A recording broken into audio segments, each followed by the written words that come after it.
Hello, good morning. కొంతమంది మనుషులు వాళ్ళు మైండ్ వాళ్ళు వాళ్ళ ఉంటుంది, వాళ్ళకి చాలా తెలివి ఉంటుంది, కానీ వేరే వాళ్ళ మాట వింటారు వాళ్ళు. కానీ ఎప్పుడే కానీ మన మైండ్ వీక్ మైండ్ కాకూడదు. మన మైండ్ ఎన్నే కష్టాలు రాని ఎప్పుడే కానీ వీక్గా ఉండకూడదు. మన మైండ్ కష్టం పడే కొద్దీ స్ట్రాంగ్గా ఉండాలి. మన మైండ్ ఎప్పుడన్నా కానీ స్ట్రాంగ్గా ఉంటేనే మనం ముందుకు పోగలము. అది ఎంత కష్టమైనా కానీ ముందుకు పోగలము. వీక్గా ఎప్పుడు ఉండకూడదు. ఒకరు మాట వినేంత వీక్గా ఉండకూడదు మన మైండ్ ఎప్పుడన్నా కానీ. మనం మన ఆలోచనలు మన దీంట్లోనే ఉండాల, మన సరౌండింగ్లోనే ఉండాల. అప్పుడే మనకి హారా అనేది బాగా పనిచేస్తుంది. మన రహస్యాలు, మనం ఏం చేస్తున్నాము అనేది కూడా బయటికి మనం పొక్కకూడదు. మన మైండ్ కూడా అంతే వీక్గా ఉండకూడదు ఎప్పుడన్నా కానీ. ఎప్పుడు వీక్గా ఉంటామో వేరే వాళ్ళు దాన్ని తీసుకుంటారన్నమాట.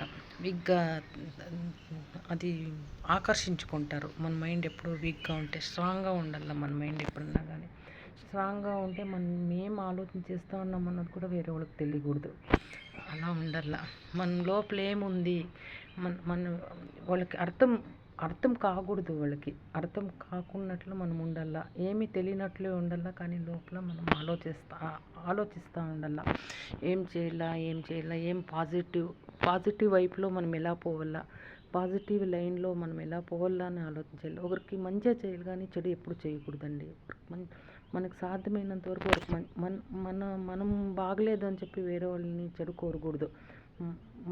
మనకు మంచి చేస్తే మనకు రేపు పొద్దున్నే మనకు మంచిది అవుతుందండి. ఎప్పుడన్నా కానీ మంచిగా కోరాల, మనం ఎవరికి మంచిగా కోరాల ఎప్పుడన్నా కానీ.